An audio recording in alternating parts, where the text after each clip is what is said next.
Boa tarde a todos. Vamos hoje então continuar a nossa aula sobre o Tratado Teológico-Político.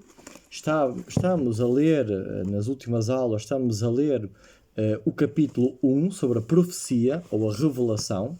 E hoje então vamos tentar terminar este capítulo onde Spinoza então nos alerta sobre o cuidado que devemos ter quando lemos a Escritura e não atribuir todas as palavras à boca divina, por assim dizer.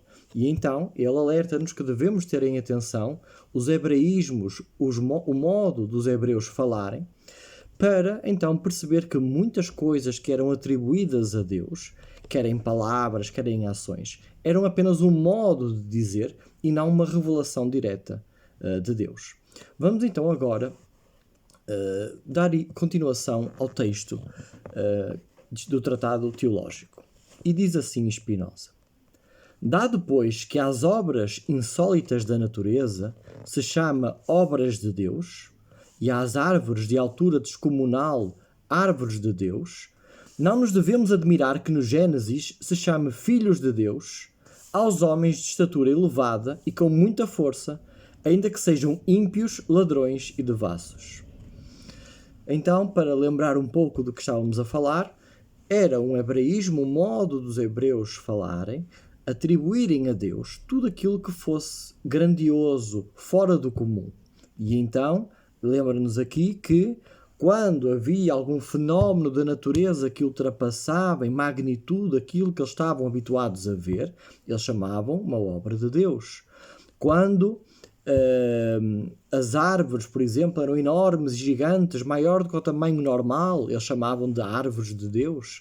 E assim também, quando homens muito altos, com força descomunal, apareciam, estes homens eram chamados filhos de Deus, os Bnei Elohim.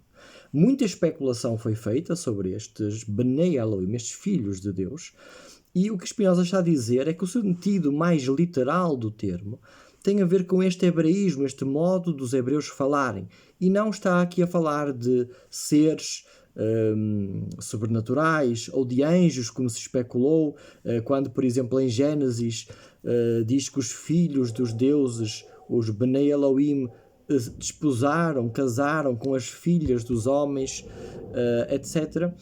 Sobre aquela raça dos gigantes, dos Nefilim, muito se especulou sobre isso, sobre essa raça, sobre se eram anjos, se eram extraterrestres, e quer dizer, já estamos aqui a extrapolar o significado literal do texto, e este modo simples, não é, com que os judeus, os hebreus falavam no seu tempo. É para isto então que ele nos alerta. Então, quando fala de filhos de Deus, muitas das vezes aparecem até ações que são reprováveis, praticadas por estes filhos de Deus. Então podemos então entrar aqui num paradoxo. Porquê é que acontece isso? Spinoza vai explicar. Ora, isso acontece porque filhos de Deus não tem a ver com as qualidades morais dessas pessoas, mas tem a ver com atributos físicos ou atributos que fazem com que esta pessoa pareça fora do normal e de ser atribuída a uma coisa divina, uma coisa luminosa. Continua ele, porque os antigos, não só os judeus, mas também os gentios, portanto era costume da antiguidade, costumavam referir a Deus tudo aquilo em que alguém excedia os demais. E aqui esta é a regra de leitura. Quando o faraó ouviu a interpretação do sonho, ele então vai buscar um exemplo aos egípcios, ao faraó, disse que a mente dos deuses estava em José. Do mesmo modo que Nabucodonosor disse a Daniel que este possuía a mente dos deuses santos. E até entre os latinos não há nada mais frequente, uma vez que de uma coisa feita com arte, eles dizem que foi fabricada por mão divina. O que, se quiséssemos traduzir para hebraico, deveria dizer-se, como os hebraístas sabem, fabricada pela mão de Deus. Portanto, são termos, maneiras de falar, e que, se nós formos atribuir isto sem entendermos o modo dos hebreus falar, então estamos aqui a pôr muita coisa na mão de Deus ou na boca de Deus, de modo ignorante, sem sabermos a causa, a verdadeira causa do texto, a maneira do texto nos falar. Continua. Com estes elementos podem facilmente entender-se e explicar-se as passagens da Escritura, é o que ele quer chegar, em que se menciona o Espírito de Deus. De facto, o Espírito de Deus, o Espírito de Jeová, em algumas dessas passagens, não significa outra coisa que um vento fortíssimo, extremamente seco e funesto, como em Isaías, no capítulo 40, versículo 7. O vento de Jeová soprou sobre ele, isto é, vento extremamente seco e funesto. E no Gênesis, no capítulo 1, versículo 2, e o vento de Deus, ou vento fortíssimo, movia-se sobre a água. A mesma expressão significa ainda grande ânimo. Assim, o ânimo de Gedeão e o de Sansão designam-se nos textos sagrados Espírito de Deus. Isto é, um ânimo cheio de audácia e pronto para tudo. Da mesma maneira chama-se Espírito ou virtude de Deus a toda a virtude ou força acima do comum. Tal como no Êxodo, no capítulo 31, versículo 3, e enchê-lo-ei, a Betsabel, do Espírito de Deus, ou seja, como explica a própria Escritura, de engenho e arte, acima do que cabe em sorte ao comum dos homens. Um talento para a arte. E ele continua com os exemplos. Em Isaías, capítulo 11, versículo 2, repousará sobre ele o Espírito de Deus. Quer dizer, conforme o próprio profeta explica, e à semelhança do que acontece frequentemente nos textos sagrados, a virtude da sabedoria, da prudência, da fortaleza, etc. O Espírito de Deus, portanto, tem a ver com estas virtudes, com estas qualidades, com estes atributos humanos, mas que aquela pessoa tem num grau maior do que o comum. Igualmente, a melancolia de Saul chama-se um espírito maligno de Deus. Isto é, uma melancolia profundíssima. Foram, de facto, os criados de Saul que o convenceram a chamar para junto de si um músico que o divertisse, tocando cítara. O que mostra que, não obstante chamarem a melancolia de Saul melancolia de Deus, a tinham por melancolia natural. A ponto de estarem convencidos que o músico, através da musicoterapia, ele conseguia libertar-se daquele seu ânimo triste. O Espírito de Deus significa ainda a própria mente do homem, como em Jó, capítulo 27, versículo 3. E o Espírito de Deus, no meu nariz, por alusão à passagem do Gênesis, em que Deus insufla a alma da vida no nariz do homem. Assim, Ezequiel, profetizando aos mortos, diz, no capítulo 37, versículo 14, dar-vos-ei o meu espírito e vivereis. Ou seja, restituir-vos-ei a vida. No mesmo sentido, afirma-se em Jó, no capítulo 34, versículo 14. Se ele, Deus, quiser, recolherá o seu espírito, isto é, a mente que nos deu, e a sua alma. É deste modo que se deve também entender o Gênesis capítulo 6, versículo 3. Nunca mais o meu espírito raciocinará ou discernirá no homem, porque ele é carne. Ou seja, a partir de agora, o homem agirá segundo as decisões da carne e não da mente que eu lhe dei para que discernisse o bem. Do mesmo modo, no Salmo 51, versículo 12 e 13, diz assim: cria em mim, ó Deus, um coração puro e renova em mim um espírito, um apetite decente, moderado. Não me afastes do teu olhar, nem tires de mim a ideia da tua santidade. Como acreditavam que a única fonte dos pecados era a carne, então está Spinoza a dizer que os hebreus tinham como fonte dos pecados a carne, a matéria, enquanto a mente só aconselhava o bem, o salmista invoca o auxílio de Deus contra o apetite carnal. Ao passo que para a mente que Deus Santo lhe deu, só pede que lhe a conserve. Ora, assim como a Escritura costuma pintar Deus à semelhança do homem, então um Deus feito à imagem e semelhança do homem, séculos depois, um discípulo, podemos chamar assim, de Spinoza, Ludwig Feuerbach, escreve na essência do cristianismo esta tese, que está aqui. Subscreve esta tese, de que o Deus da religião, sobretudo das religiões monoteístas do Ocidente, portanto, do judaísmo, do cristianismo e do islão, este Deus pessoal é um Deus, do modo como ele está descrito pelos textos sagrados, e o modo como tradicionalmente nós o concebemos, é uma projeção da mente humana. É uma projeção dos atributos humanos num ser infinito. E, portanto, diz assim: ora, assim como a Escritura costuma pintar Deus à semelhança do homem,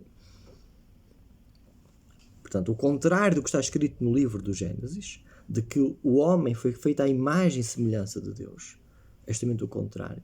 É o homem que está a escrever sobre Deus. É o homem que está a pintar este retrato de Deus. E a pintar segundo os padrões do seu tempo. Ok?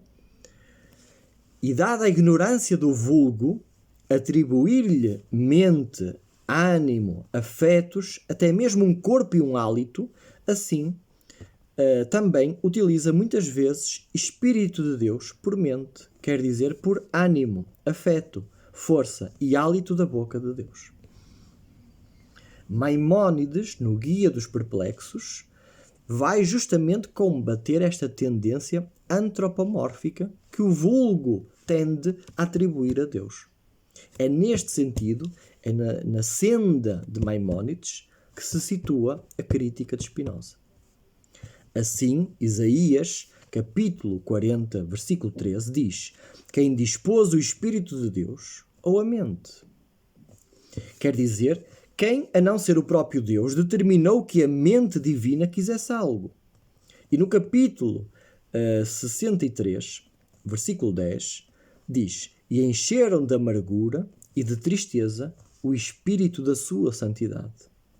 É por isso que o Espírito de Deus se costuma traduzir por lei de Moisés, dado que, de algum modo, a lei de Moisés, aquelas regras todas, exprime a mente de Deus, conforme diz o próprio Isaías. Vamos depois ver, por exemplo, na Ética, o que é que Spinoza considera ser de facto a mente de Deus. Spinoza não nega Deus. Spinoza não é um ateu. Aliás, a palavra ateu é uma palavra ambígua, porque ateu é uma palavra grega, o prefixo a é um prefixo de negação e theos é Deus em grego. Ateu é aquele que nega Deus. Mas quando nós dizemos que alguém nega Deus, cabe-nos perguntar que Deus ou que concepção de Deus ele está a negar. Ok? Os judeus, em grande parte, eram considerados ateus diante, por exemplo, do Império Romano, porque eles não acreditavam nas divindades pagãs do Império Romano. Ok? Então, quando se fala de ateísmo, temos que é sempre uma atitude relativa. Temos que saber em relação a que concepção de Deus é que estamos a falar. E Spinoza é um ateu no sentido que ele critica este Deus antropomórfico, em que ele não acredita neste Deus pessoal, à imagem do homem. Mas ele não nega a existência de um princípio, de uma causa que ele chama de substância, que ele chega a identificar com a própria natureza. Mas atenção, quando fala de natureza, não é da natureza tal como a vemos, das criaturas, ok? Mas da natureza que subjaz a essa, ou seja, a unidade que subjaz a multiplicidade daquilo que vemos, é essa base, é esse fundamento do real, ele chama de Deus, ok? Natureza, em hebraico, teva, que no mundo, por exemplo, místico, muitas das vezes estes termos são cambiáveis por Deus, porque tem a mesma numerologia da palavra Elohim, creio eu. Não tenho agora a certeza, mas tem a mesma numerologia, a palavra natureza e a palavra Deus. É por isso que Espírito de Deus se costuma traduzir por lei de Moisés, dado que de algum modo esta exprime a mente de Deus. As leis, ele não vai dizer aqui, mas no fundamento de Deus tem a ver com as leis do universo. E a lei de Moisés, ela é em grande parte construída sobre um direito natural, neste sentido que Spinoza considera ser o direito da natureza. Certo? Conforme diz o próprio Isaías, no mesmo capítulo, versículo 11, onde está o que pôs no meio deles o espírito da sua santidade, isto é, a lei de Moisés, como resulta de todo o contexto da frase. E em Neemias, no capítulo 9, versículo 20, deste-lhes o espírito, a tua mente boa, para os tornares inteligentes. Fala, com efeito, do tempo da lei, a que também alude aquela passagem do Deuteronômio, capítulo 4, versículo 6, onde Moisés diz: por ela, a lei, é a vossa ciência e a vossa prudência, etc. O mesmo se passa no Salmo 143, versículo 10, onde diz: a tua mente boa conduzir-me-á pela planície. Isto é, a tua mente, que nos foi revelada, conduzir-me-á pelo reto caminho. Então há aqui uma avalanche de citações que faz com que este trecho do texto seja até cansativo. Mas Spinoza tem esta obsessão por trazer praticamente todos os exemplos que ele encontra, todos os exemplos que ele conhece, para fundamentar aquilo que ele está a dizer, escrituristicamente. Mas Espírito de Deus, como dissemos, significa também hálito de Deus, que a Escritura, à semelhança do que faz com a mente, o ânimo e o corpo, impropriamente atribui a Deus, como acontece no Salmo 33, no versículo 6. Significa ainda a potência, a força ou virtude de Deus, como em Jó, no capítulo 33, versículo 4. O Espírito de Deus fez-me. Quer dizer, a sua virtude, a sua potência, ou se quisermos, o seu decreto. E o salmista, falando poeticamente, diz ainda que por ordem de Deus foram feitos os céus e pelo Espírito ou sopro da sua boca, isto é, pelo seu decreto, pronunciado como que só por um sopro, se criou todo o seu exército. O mesmo acontece no Salmo 139, versículo 7, onde diz: aonde irei que esteja fora do teu espírito? Ou para onde fugirei que fique fora do teu alcance? Quer dizer, como é evidente pelas passagens em que o próprio salmista desenvolve depois esta ideia, onde posso eu ir que escape à tua potência e à tua presença? Finalmente, Espírito de Deus emprega-se nas Escrituras para exprimir os afetos do ânimo divino. A sua bondade e misericórdia, como em Miqueias, no capítulo 2, versículo 7. Acaso diminuiu o Espírito de Deus? Quer dizer, a sua misericórdia? São estas desventuras as suas obras? Igualmente em Zacarias, no capítulo 4, versículo 6. Não por meio de um exército, nem pela força, mas apenas pelo meu Espírito, ou seja, apenas pela minha misericórdia. É neste sentido que penso dever entender-se também o versículo 12 do capítulo 7 do mesmo profeta. E endureceram o seu coração como um rochedo, para não obedecerem à lei e aos mandamentos que Deus, através dos primeiros profetas, lhes enviou do seu Espírito, isto é, da sua misericórdia. Diz, no mesmo sentido, Ageu, capítulo 2, versículo 5. O meu Espírito, ou a minha graça, permanece entre vós, não tenhais medo.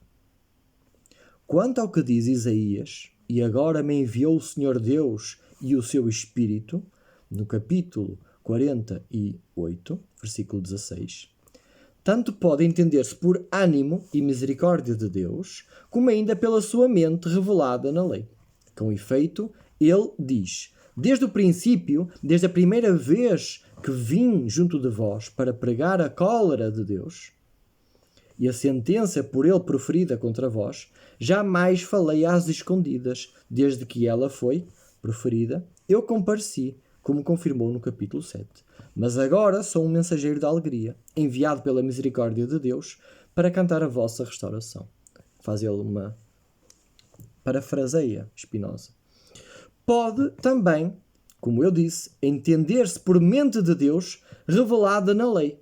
Quer dizer que ele agora os vem avisar também por determinação da lei, como está no Levítico capítulo 19, versículo 17. Por isso ele os adverte nas mesmas condições e do mesmo modo que Moisés costumava fazer. E termina predizendo-lhes a restauração, como também fez Moisés. Contudo, a primeira explicação parece-me mais ajustada. Ora, então, depois deste grande parênteses, onde ele demonstra escrituristicamente este genitivo de Deus, alguma coisa que é atribuída a Deus, qualquer coisa de Deus, então, todo este grande parênteses é para provar, através de passagens da Escritura, como é que muitas das vezes este genitivo, o uso deste genitivo, tem todos estes significados. E então Spinoza agora, depois deste grande fôlego, continua a ideia para finalizar o seu tratado, este capítulo do tratado. Dito isto, para voltar finalmente ao que nos interessa, portanto vamos voltar agora para além desse parênteses, ficam claras estas frases da Escritura. Agora sim, vamos entender o que isto quer dizer. O profeta teve o Espírito de Deus. Era aqui que ele queria chegar. O profeta, portanto, a pessoa que tem a revelação, que tem a profecia, esta pessoa tem o Espírito de Deus. Agora vamos tentar perceber o que é que significa isto. Para não estarmos a atribuir ao profeta, a este homem, dons sobrenaturais, qualidades ou atributos divinos, ok? Vamos então perceber agora, depois de tudo isto, o que é que significa o profeta teve o Espírito de Deus. Deus infunde o seu Espírito nos homens. O que é que significam estas frases? Os homens estão repletos do Espírito de Deus e do Espírito Santo. O que é que tudo isto significa? Etc. Na verdade, elas significam apenas que os profetas eram dotados de uma virtude singular e acima do comum. Virtude, ok? No sentido de prática do bem. E cultivavam a piedade com exímia perseverança.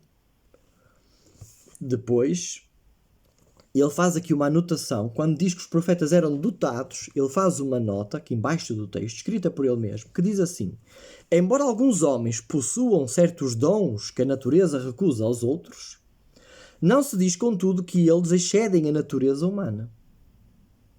A menos que esses dons sejam tais que não possam compreender-se a partir da definição da mesma natureza, da natureza do ser humano. Ou seja, há pessoas muito talentosas, têm uma virtude, no sentido aqui até, há pouco eu disse de moral, mas esse lado moral até é mais representado pela palavra pietas, que Spinoza usa, piedade. A piedade tem mais a ver com esta virtude no sentido moral, e aqui virtude é mais no sentido de poder, esta força, este talento que ele tem.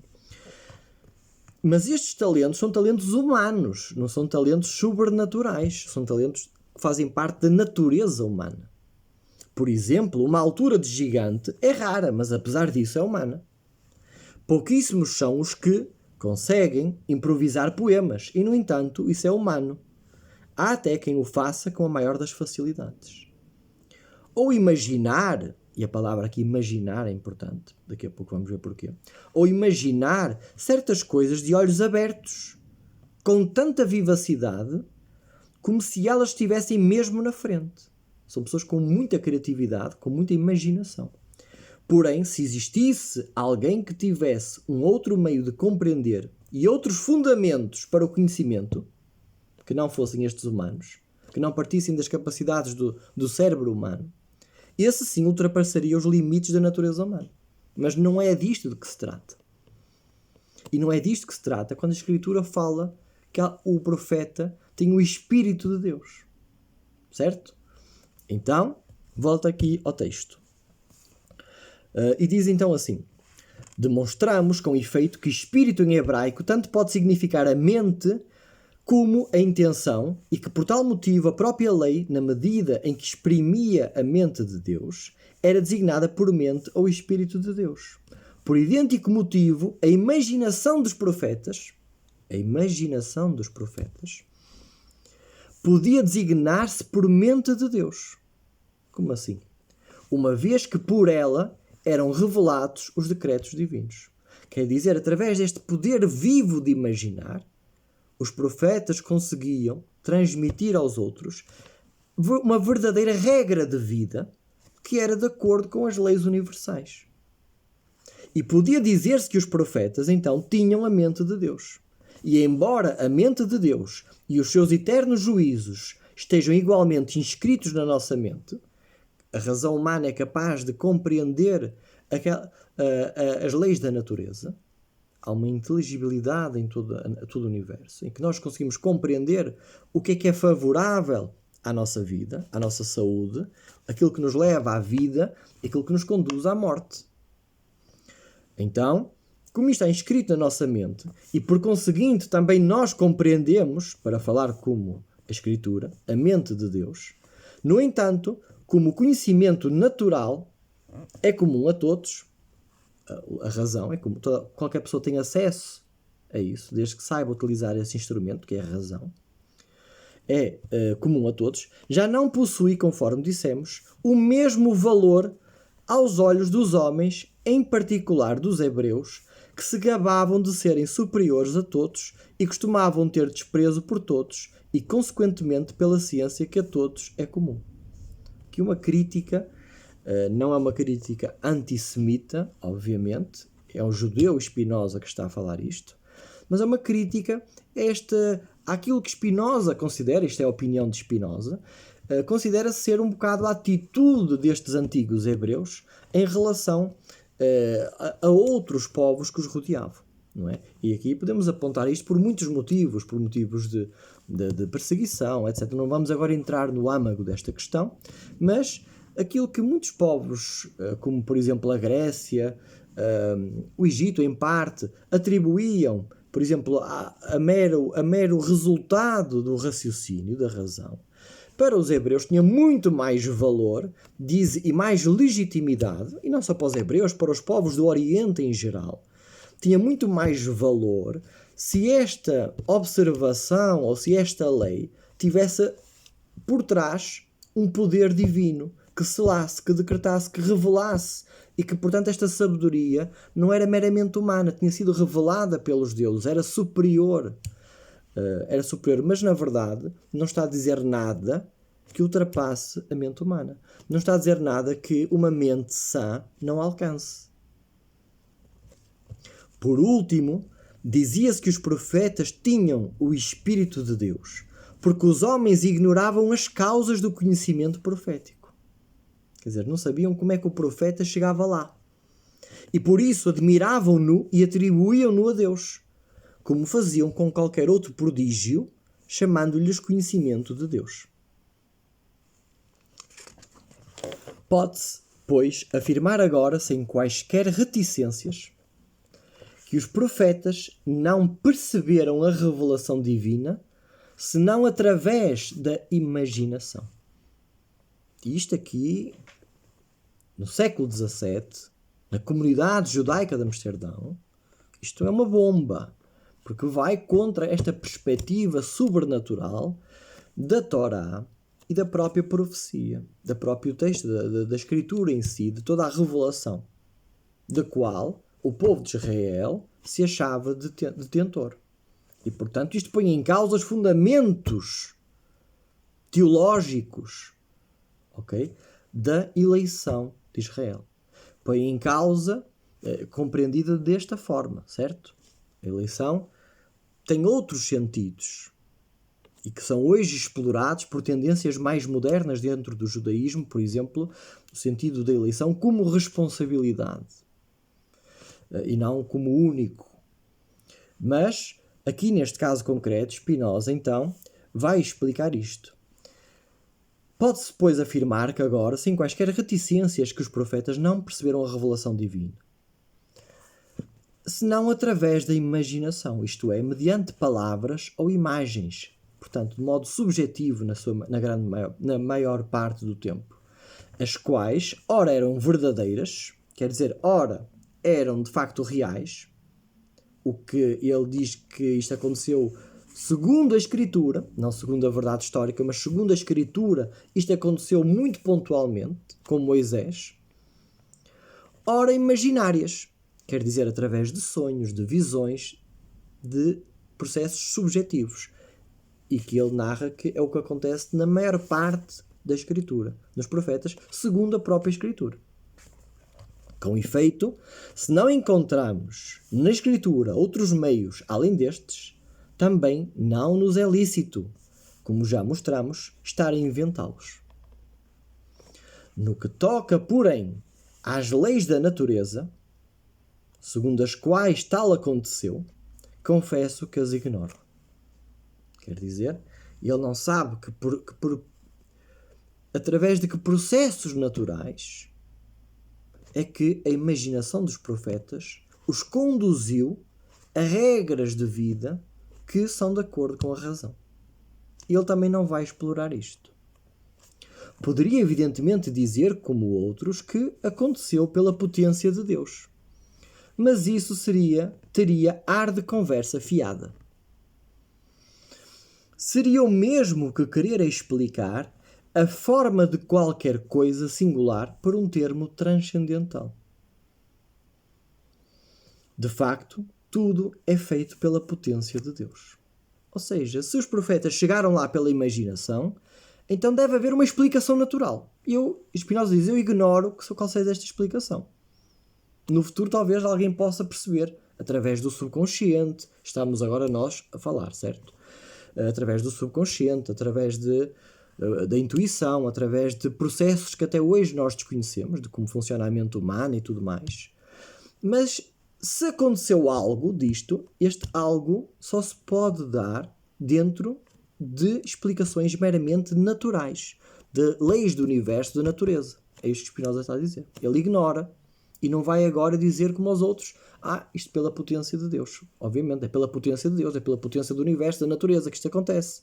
Agora, como? Ele diz que desconhece. Mas ele continua, de facto, tudo é feito pela potência de Deus. E além disso, como a potência da natureza não é senão a própria potência de Deus, e agora aqui ele está a fazer o que vai fazer na ética, uma identificação entre a natureza e Deus. A potência da natureza não é senão a própria potência de Deus. O que é a potência de Deus?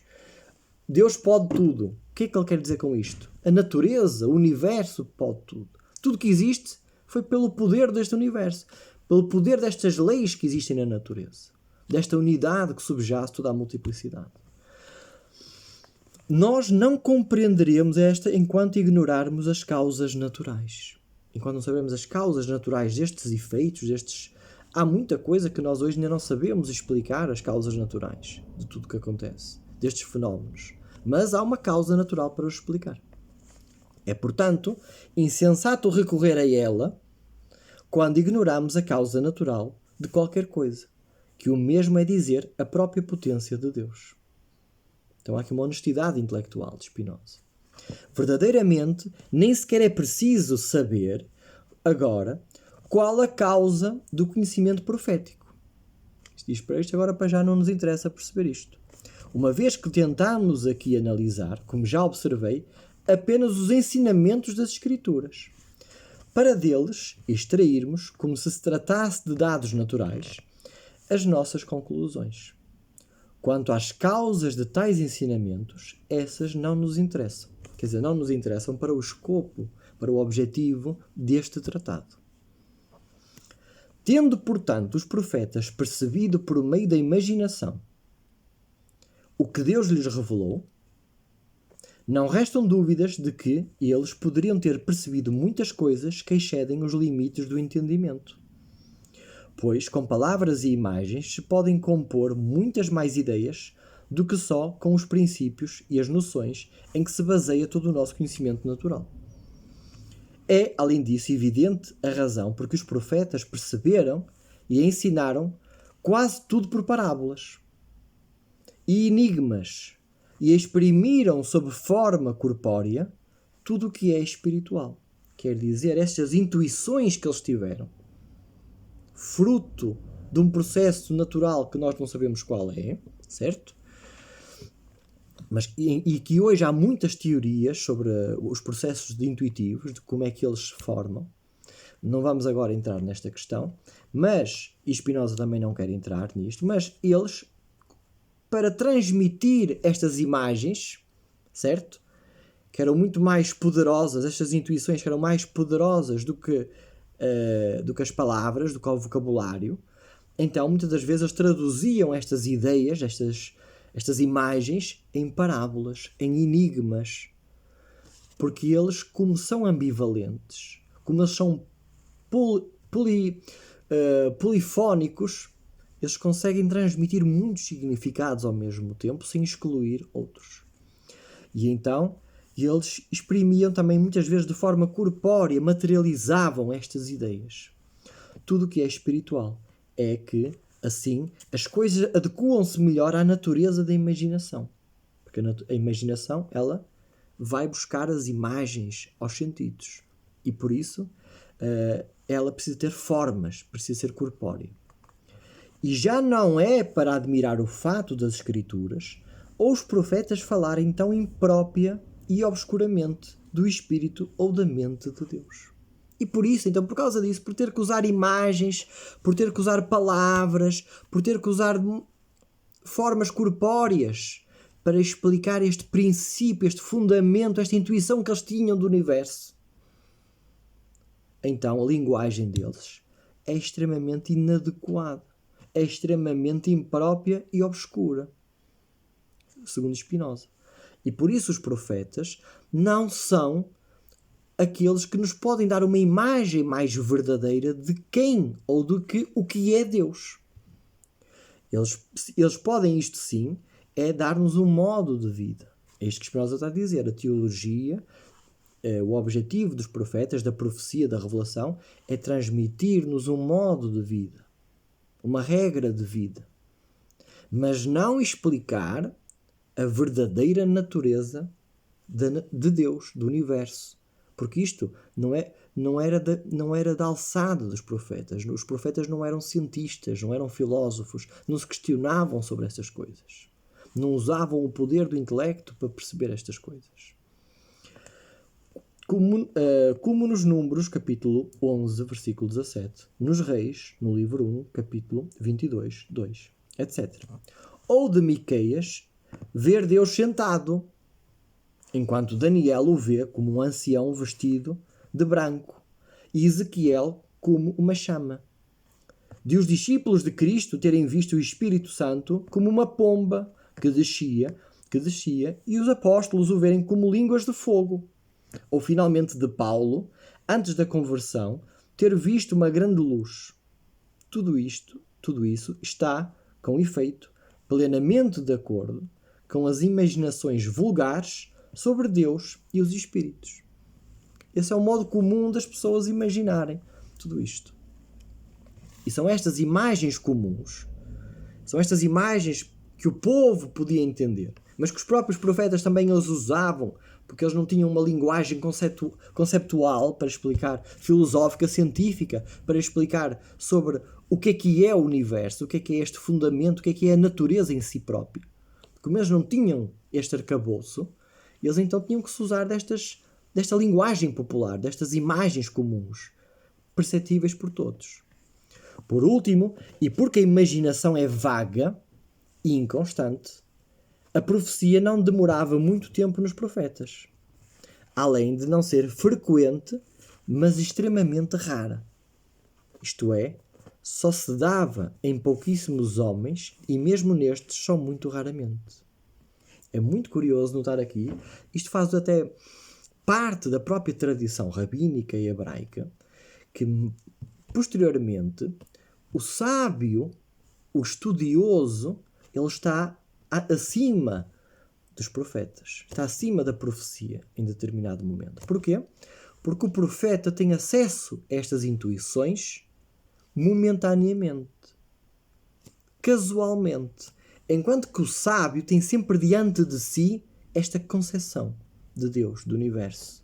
É constante. Ele consegue aceder a esta visão sempre que ele quiser, e não esporadicamente, através da imaginação. E por isso, na tradição rabínica, na tradução hebraica, o sábio está acima do profeta. Desta maneira de entender de que esta capacidade constante, este acesso constante à verdade é muito mais sólido no sábio do que no profeta, que é casual. E aqui Spinoza está, de certo modo, a espelhar esta ideia.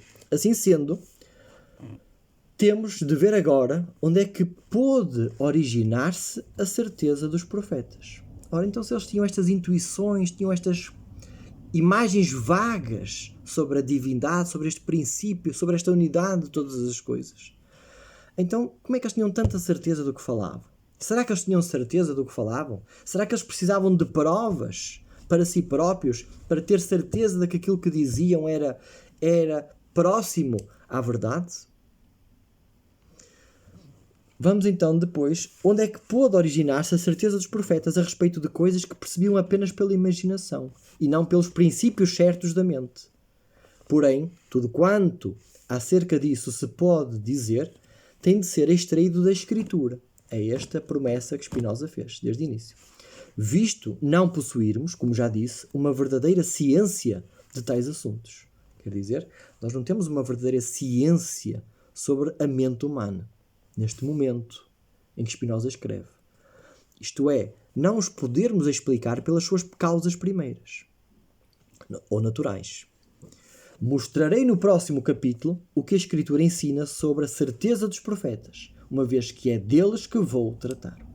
E então, agora, terminamos o primeiro capítulo do Tratado Teológico e, na próxima aula, vamos então entrar no capítulo 2, em que Spinoza fala sobre os profetas, a certeza dos profetas, as características pessoais dos profetas e como tudo isso passou para os seus textos, para as suas profecias. O modo como eles viam o mundo passou para as suas profecias.